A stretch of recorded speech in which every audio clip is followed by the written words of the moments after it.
अभय देओल ने रिसेंटली एक इंटरव्यू में अपने बचपन की यादों को शेयर किया, जिसमें उन्होंने बताया कि उनके बड़े भाई सनी देओल और बॉबी देओल उन्हें अनोइंग समझते थे और उनसे दूर रहते थे। इंटरव्यू के दौरान अपनी कहानी सुनाते हुए अभय ने कहा कि वो परिवार में सबसे छोटे थे और उन्हें काफी पैम्पर किया जाता था, लेकिन सनी और बॉबी के बीच जो बॉन्डिंग थी वो उनके साथ नहीं थी। उन्होंने कहा कि वो सबसे छोटे थे, उन्हें बेबी की तरह ट्रीट किया जाता था, लेकिन सनी और बॉबी उनसे ज्यादा क्लोज नहीं थे। वो उनके साथ उतना टाइम नहीं बिता पाते थे जितना उनके आपस में कनेक्शन था। अभय ने ये भी रिवील किया कि उनके पेरेंट्स ने हमेशा उन्हें और उनके भाइयों को नॉर्मल अपब्रिंगिंग देने की कोशिश की थी, ताकि उनका बचपन फिल्मी दुनिया से दूर रहे। उनका परिवार चाहता था कि वो एक आम बचपन जिए, इसीलिए इंडस्ट्री से जितना हो सके उन्हें दूर रखा गया। स्कूल के दिनों की बात करते हुए अभय ने कहा कि उन्हें बुलिंग भी फेस करनी पड़ी, क्योंकि कुछ लोग उनकी फैमिली के फेम से इम्प्रेस्ड होते थे, जबकि कुछ उन्हें जज करते थे और उनसे जलते थे। आज भले ही अभय और सनी बॉबी देओल बड़े हो गए हो और उनकी बॉन्डिंग पहले से बेहतर हो चुकी है, लेकिन बचपन में उनका इक्वेशन कुछ अलग ही था। जिंदगी ना मिले दोबारा, देवडी और शंघाई जैसे अनकन्वेंशनल रोल से छाप छोड़ने वाले अभय देओल आखिरी बार trial by fire web series में नजर आए थे। डायरेक्टर त्रिग्मांशु धूलिया ने रिसेंटली इंटरव्यू में एसआरके के साथ एक खास मुलाकात को रिकॉल किया। उन्होंने रिवील किया कि वो एसआरके के टीवी शो फौजी में असिस्टेंट डायरेक्टर का काम करते थे। उन्होंने शेयर किया कि एक बार उन्होंने अपने घर पर एसआरके को इनवाइट किया था कैजुअल कन्वर्सेशन करने के लिए। शेखर कपूर ने उनसे चाय बनाने के लिए कहा। त्रिग्मांशु को किचन के अप्लायंसेस को चलाना नहीं आता था, ऐसे में माइक्रोवेव में चाय बनाना उनके लिए काफी चैलेंजिंग था। फिर भी समहाउ उन्होंने चाय बना ली और एसआरके को सर्व किया। चाय खराब होने के बाद भी उन्होंने कंप्लेन नहीं की। आज भी उनका रिलेशन पहले जैसा ही है जैसा पहले था। स्टारडम के बाद भी उनके रिलेशन में कोई भी चेंज नहीं आया है। ये इंसिडेंट क्लियरली जाहिर करता है कि वो आज भी वही है जो कल थे। सुपरस्टार बनने और इस मुकाम पर पहुंचने के लिए काफी हार्डवर्क किया है, जिसे नजरअंदाजा नहीं किया जा सकता है। वो अपनी वर्सटैलिटी के लिए जाने जाते हैं। एसआरके अपने लुक से एक्सपेरिमेंट करते रहते हैं और उनका लुक भी स्टाइल बन जाता है। एसआरके अपकमिंग मूवी में अपनी बेटी सुहाना खान के साथ नजर आने वाले हैं। इस फिल्म को सिद्धार्थ आनंद डायरेक्ट कर रहे हैं। ये एक्शन थ्रिलर फिल्म 2026 के मिड में रिलीज होगी। किंग में एसआरके और सुहाना को ऑन स्क्रीन एक साथ देखने के लिए फैंस काफी एक्साइटेड है। ये फिल्म बनेगी सुहाना की debut film on big screen. Bollywood में पतौड़ी खानदान की बहुत सी कन्याएं फेमस है। इसी खानदान की बेटी सोहा अली खान वेटरन एक्ट्रेस शर्मिला टैगोर और लेट क्रिकेटर मंसूर अली खान पतौड़ी की बेटी है। रिसेंटली एक इंटरव्यू में अपने पतौड़ी फैमिली की एक स्टोरी शेयर की, जो काफी लोगों को पता नहीं था। सोहा ने बताया कि उनके पिता मंसूर अली खान पतौड़ी सिर्फ अपने शौक के लिए क्रिकेट खेलते थे और उस समय क्रिकेट में पैसे की कोई जगह नहीं थी और न ही 1960 में कोई आईपीएल और एड्स होते थे। वेटरन एक्ट्रेस शर्मिला टैगोर ने मंसूर अली खान के साथ 24 साल की उम्र में शादी की थी। अक्सर उस समय की सारी हीरोइंस शादी के बाद अपना करियर छोड़ देती थी, पर वो अलग थी। शादी और बच्चे होने के बाद भी उन्होंने अपना करियर कंटिन्यू रखा और पतौड़ी खानदान की अकेली महिला बनी जो घर का फाइनेंशियल लोड उठा रही थी। शर्मिला टैगोर और मंसूर अली खान की शादी भी उनके दोस्त के बंगलों में हुई थी, सुरक्षा को ध्यान में रखते हुए, क्योंकि उनकी इंटरकास्ट मैरिज थी। उनको काफी धमकियां भी मिली थी, पर इन सब पर ध्यान न देते हुए शर्मिला ने बिना किसी से डरे अपना काम चालू रखा और पतौड़ी खानदान की ब्रेड विनर बनी, जो कि काफी महिलाओं के लिए एक मिसाल है। कश्मीर की कली देवी और चुपके चुपके में अपनी अदाकारी दिखाने वाली वेटरन एक्ट्रेस शर्मिला टैगोर ने न सिर्फ फिल्म तक किरदार बखूबी निभाया, बल्कि परिवार का भी ध्यान रखा और रियल लाइफ दोनों की ही हीरोइन बनी। कपूर फैमिली को बॉलीवुड का सबसे लेजेंडरी परिवार माना जाता है। पिछले 4 पीढ़ी से इस फैमिली में एक्टिंग, डायरेक्शन और प्रोडक्शन में अपना नाम बनाया है। रणधीर कपूर, जो राज कपूर के बेटे हैं, ने एक बार एक शो पर अपने फिल्मी सफर की कहानियां सुनाई और बताया कि उनके पिता का क्या असर उनकी लाइफ पर पड़ा। रणधीर कपूर ने बताया कि उनके पिता राज कपूर ने कभी भी उन्हें सीधे डायरेक्टर बनने का मौका नहीं दिया। उन्होंने उन्होंने कहा कि मालिक का बेटा अपने यहाँ काम नहीं कर सकता और उन्हें डायरेक्टर लेक टंडन के असिस्टेंट के रूप में भेज दिया। राज कपूर चाहते थे कि उनका बेटा जमीन से जुड़े, इसीलिए वो रणधीर कपूर को कभी कार की चाबी भी नहीं दिया करते थे। उनका मानना था कि रणधीर बस से ट्रैवल करे ताकि वो स्ट्रगल समझ सके। रणधीर कपूर याद करते हैं कि एक वक्त था जब वो छोटी कार चलाते थे और एक दिन एक भिखारी ने उनका मजाक उड़ा दिया कि फिल्मों में तो बड़ी गाड़ी चलाते हो और असली जिंदगी में ये। उसके बाद उन्होंने अपनी वाइफ बबीता से पैसे लिए, प्रोड्यूसर से एडवांस मांगा और एक नई कार खरीद ली। जब राज कपूर ने वो कार देखी तो उन्होंने रणधीर कपूर को बधाई दी। जब रणधीर ने अपने पिता को भी एक कार लेने को कहा तब राज कपूर बोले कि अगर वो बस में भी बैठेंगे तो लोग कहेंगे राज कपूर बस में है, लेकिन तुम्हें जरूरत है ताकि लोग तुम्हें और तुम्हारी कार दोनों देखें। राज कपूर यही चाहते थे कि उनका बेटा अपना नाम खुद बनाए। कपिल शर्मा अपने फैंस को एक बार फिर से हंसाने के लिए तैयार है और इस बार उनके पास न सिर्फ एक बल्कि 2 कॉमेडी फिल्म्स का ऑफर है। पहले से ही किस किस को प्यार करूं 2 की न्यूज थी और अब एक और कॉमेडी फिल्म के लिए कपिल का नाम आया है, जिसमें नीतू सिंह और रिद्धिमा कपूर सहानी भी नजर आएंगी। ये फिल्म जो आशीष आर मोहन के डायरेक्शन में बन रही है, इसकी चंडीगढ़ में मिड अप्रैल से शूटिंग शुरू होगी। फिल्म एक सिचुएशनल कॉमेडी है और एक सोर्स ने बताया कि कपिल शर्मा ने अपनी नेक्स्ट फिल्म के लिए अपना वेट भी कम किया है।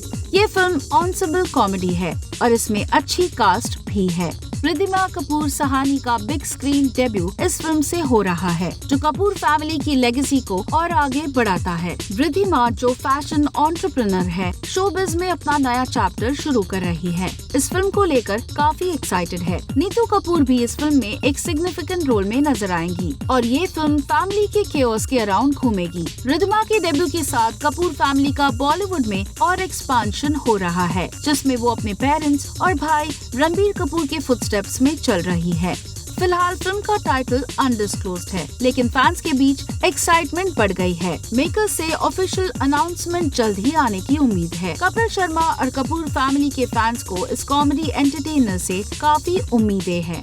ब्रिटिश इंडियन फिल्म मेकर संध्या सूरी की फिल्म संतोष को CBFC ने इंडिया में रिलीज होने से रोक दिया है, जिसका रीजन फिल्म में दिखाई गई पुलिस ब्रूटलिटी, मिसोजिनी और इस्लामोफोबिया बताया जा रहा है। ये फिल्म एक यंग विडो की कहानी है जो पुलिस फोर्स ज्वाइन करती है और एक दलित लड़की के मर्डर का इन्वेस्टिगेशन करती है। संतोष कान फिल्म फेस्टिवल में प्रीमियर हो चुकी है और UK की तरफ से 2025 ऑस्कर्स के लिए इंटरनेशनल फीचर कैटेगरी में एंट्री भी थी। लीड एक्ट्रेस सहाना गोस्वामी ने इस फिल्म के लिए एशियन फिल्म अवार्ड्स में बेस्ट एक्ट्रेस का अवार्ड भी जीता। डायरेक्टर संध्या सूरी ने CBFC के डिसीजन को हार्ट ब्रेकिंग बताया और कहा कि सेंसर बोर्ड ने कई पेजेस के कट्स सजेस्ट किए जो पुलिस कंडक्ट और सोसाइटल इश्यूज को लेकर थे।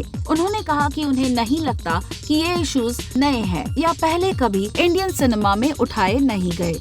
उनके मुताबिक इन एडिट्स के बाद फिल्म का असली वर्जन डिस्टॉर्ट हो जाता। इस वजह से उन्होंने कट्स करने से मना कर दिया। अब सूरी लीगल एक्शन लेने का प्लान बना रही है और कोर्ट में इस डिसीजन को चैलेंज करेंगी। उनका मानना है कि सिनेमा एक मिरर होता है सोसाइटी का और अगर सच्चाई दिखाना एक प्रॉब्लम बन गया है तो ये सेंसरशिप नहीं बल्कि सप्रेशन है। फैंस और फिल्म फ्रेटर्निटी अब देखना चाहेंगे कि संतोष इंडिया में रिलीज हो पाएगी या नहीं, या फिर ये एक और फिल्म बन जाएगी जो सेंसरशिप की वजह से दबा दी गई है। अभिमन्यु सिंह ने बॉलीवुड की पोल खोल के रख दी है। इंटरव्यू में कहा कि बात सिर्फ टैलेंट की नहीं है, इंडस्ट्री में टैलेंट भरा पड़ा है, पर बस प्रोड्यूसर्स तक पहुंचते ही नहीं। सब रीमेक फैक्ट्री बन गए हैं, क्या दिमाग घास चरने चला गया है। उन्होंने ये भी बताया कि आजकल के लॉन्च प्लान्स को अगर देखा जाए तो करण जौहर ने इब्राहिम अली खान को नादानिया के जरिए लॉन्च किया, जिसे देखकर ऑडियंस ने लिटरली नादानी का मतलब समझ लिया। खुशी कपूर पे द आर्चीज और लव व्यापा में पैसा लगाया गया, पर रिजल्ट क्या रहा? Absolute disaster. अमन देवगन का आजाद भी बॉक्स ऑफिस पे गुलाम ही बन के रह गया। तो सवाल ये है, जब ये स्टार किड्स रिपीटेडली फ्लॉप हो रहे हैं, उन्हीं पर क्यों पैसा लगाया जा रहा है? आउटसाइडर्स को मौका क्यों नहीं दिया जाता? जबकि बॉलीवुड की हिस्ट्री देखी जाए तो आउटसाइडर्स ने हमेशा अपना कमाल दिखाया है। असली टैलेंट सिर्फ ऑडिशंस के व्हाट्सएप ग्रुप्स में ही क्यों रखा जा रहा है? राइटर्स सिर्फ ट्विटर पे थ्रेड्स लिखते रहेंगे, जबकि उनकी कहानियाँ सिल्वर स्क्रीन पर चिल्लाने लायक है, बट फिर भी ऐसा कुछ नहीं हो रहा है। सिंह ने कहा कि बॉलीवुड को स्ट्रक्चर की जरूरत है, वरना साउथ की कहानियाँ छपी जाएंगी और असली हिंदी राइटर्स और एक्टर्स सिर्फ क्लैप से ही खुश रह जाएंगे। अब बॉलीवुड इंडस्ट्री को जाग जाना चाहिए और असली टैलेंट को पहचाना जाना चाहिए, ताकि सबको इक्वली मौका मिले। अब देखते हैं कि उनके इस बात को ध्यान में रख क्या अब नए टैलेंट को जगह मिल पाएगी। सुपरस्टार सलमान खान अपनी वर्सटाइल एक्टिंग के लिए जाने जाते हैं। वो डिकेड से एक्शन, कॉमेडी और थ्रिलर जॉनर से फैन के दिल पर राज करते आए हैं। ऑथर चेतन भगत ने बताया कि उन्होंने अपनी book one night at the call centre के राइट्स को भाईजान को बेच दिया है। बाद में इस नॉवेल की स्टोरी पर फिल्म भी बनी थी, जिसका टाइटल हेलो रखा गया था। इस फिल्म को भाईजान के साले अतुल अग्निहोत्री ने डायरेक्ट किया था। उन्होंने सलमान के साथ किक फिल्म में एज अ को राइटर भी काम किया था। एक इंटरव्यू में चेतन ने सलमान से पूछा कि उन्हें कैसा लगता है कि जब लोग उनके फोटोज को क्लिक करने के लिए क्रेजी होते हैं। इस पर भाईजान ने मजाकिया अंदाज में रिप्लाई दिया कि ऐसा लगता है जैसे चिड़ियाघर में बंदर हो। उन्होंने ये भी एडमिट किया कि वो स्टार है तो फैंस की वजह से, इसीलिए वो फैंस के साथ फोटो लेना इग्नोर नहीं कर सकते हैं। चेतन की कई सारी नॉवेल्स पर फिल्म्स बन चुकी है, जैसे हाफ गर्लफ्रेंड, कायपोची, दो स्टेट्स और 3 इडियट्स की स्टोरीज उनकी नॉवेल से इंस्पायर्ड है। चेतन ने सलमान के घर की एक विजिट को रिकॉल किया, जो उनके लिए काफी अमेजिंग एक्सपीरियंस बना। वर्क फ्रंट पर सलमान किक 2 के सीक्वल में जैकलीन फर्नांडिस के साथ नजर आने वाले हैं। रिपोर्ट्स के मुताबिक गोविंदा के बेटे यशवर्धन आहूजा इस फिल्म में असिस्ट करने वाले हैं।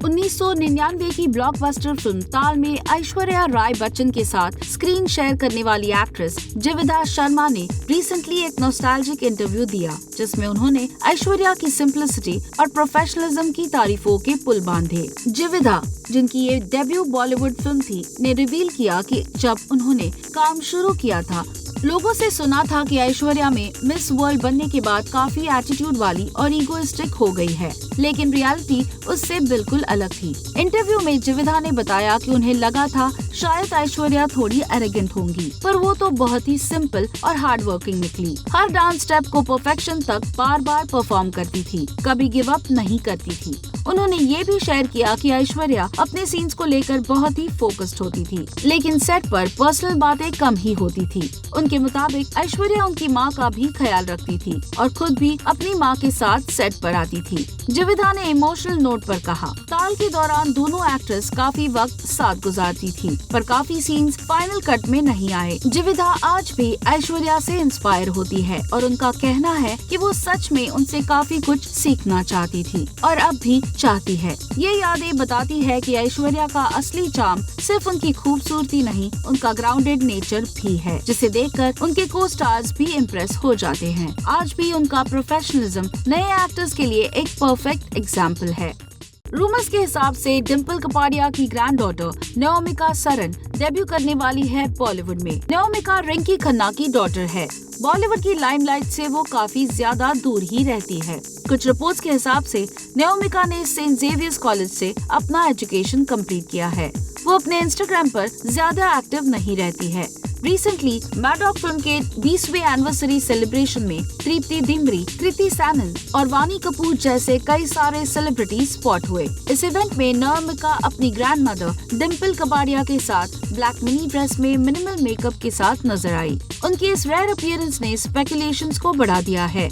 नयोमिका भी बॉलीवुड में डेब्यू करने वाली है क्या? ये सवाल अब सबके दिमाग में चल रहा है। इस पर नयोमिका की साइड से कोई कंफर्मेशन नहीं आया है। कुछ लेटेस्ट रिपोर्ट्स के मुताबिक वो अमिताभ बच्चन के नाती अगस्त्य नंदा के साथ बॉलीवुड में डेब्यू कर सकती है, जिसे दिनेश विजयन प्रोड्यूस करेंगे और जगदीप सिद्धू डायरेक्ट करेंगे। मेकर्स की साइड से इस पर कोई ऑफिशियल कंफर्मेशन नहीं आया है। नयोमिका ने क्लियरली एक्सप्रेस नहीं किया है कि वो एक्टिंग को अपना करियर बनाना चाहती है। उनके इस इवेंट में रेयर अपीयरेंस ने इंटरनेट पर काफी ज्यादा बज़ क्रिएट कर दिया है।